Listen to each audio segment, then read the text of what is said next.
Deux dangers qui pourraient donc détruire l'onction, deux dangers de l'onction, c'est ce que nous allons maintenant voir. Et puis, je le disais, c'est 8 dangers. Alors certainement, on va voir les autres dangers au fil du temps. Mais ne ratez pas cet enseignement chaque jeudi à midi avec le révérend Olivier Nailly. Alors aujourd'hui... D'accord. Effectivement, nous allons donc aborder le troisième danger. C'est le culte, n'est-ce pas, de la personnalité.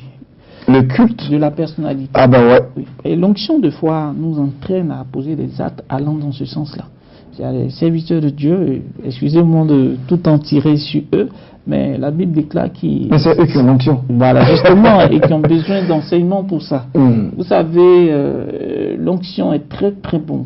La puissance de Dieu est vraiment intéressante, mais elle peut détruire la vie d'un homme.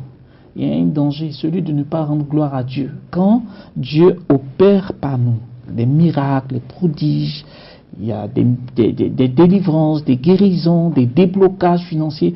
Et souvent, quand on entend certains parler sur les strates, sur la chair, ils font le culte de leur personnalité. Ils se vantent eux-mêmes, ils parlent de leur connaissance, de leur capacité, et ça, c'est dangereux. Et d'autres même vont jusqu'à dire à leurs fidèles, par exemple, de ne même pas prier au nom de Jésus, mais de prier en leur nom, parce que ce sont eux qui communiquent directement avec Jésus. Voilà, c'est des choses qu'on a entendues et ça fait quand même bizarre. Oui, et ça, c'est dangereux. C'est pourquoi, sur le plateau de rectificatif, il faut en parler. Il ne faut pas avoir peur de dire ces réalités-là. Il faut tout le temps rendre la gloire à Dieu. Et ça, c'est important. Ça me fait penser un peu à Nebuchadnezzar, le roi de Babylone.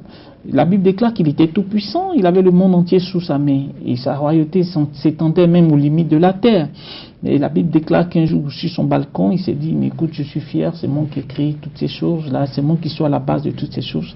Dès l'instant où il a dit, la folie l'a atteint. Dieu lui a injecté une folie particulière, de sorte à ce qu'il a quitté son palais royal et il a fait 7 saisons dans la brousse, dans la forêt, en train de brouter comme un animal, ok?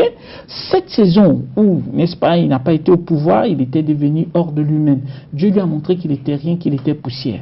Et donc, c'est un élément fondamental. Si nous voulons connaître des exploits avec Dieu, si nous voulons régulièrement évoluer avec le Seigneur, il faut toujours rendre gloire à Dieu. Si nous avons voyagé, mais nous devons rendre gloire à Dieu. Si nous avons fait des miracles, nous devons rendre gloire à Dieu. Celui qui a tendance à se vanter, il va s'abaisser, il va détruire. La Bible déclare que Dieu résiste aux orgueilleux et il fait grâce aux humbles. J'aime le témoignage du grand prophète Kakou Sévérin. Pour moi, c'est un modèle. Et j'ai été toujours épaté. C'est quelqu'un que Dieu a considérablement élevé. Même dans toute la gloire de Dieu dans sa vie, il avait une parole qui me touchait.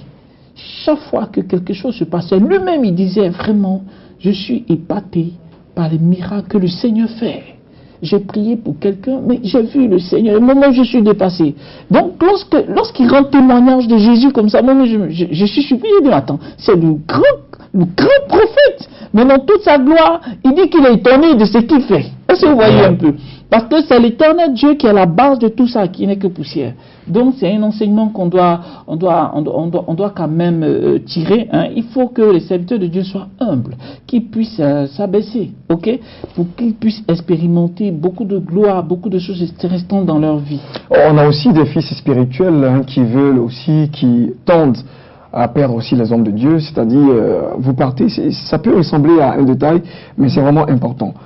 Des enfants qui veulent montrer tellement à leur père qu'ils sont à leur disposition, ils sont obligés de se mettre par terre pour saluer les pères spirituels. Et quand vous avez par exemple 10 à 20 personnes qui le font dans l'église, on a l'impression que c'est le pasteur qui a donné ces mots d'ordre de le saluer carrément abaissé, accroupi, couché même parfois, et ça ternit encore l'image et le ministère de l'homme de Dieu. Non, sur ce point, j'avoue que c'est un point assez sensible. Il ne faut pas rentrer directement là-dedans. Le tout repose sur la pensée de la personne. D'accord.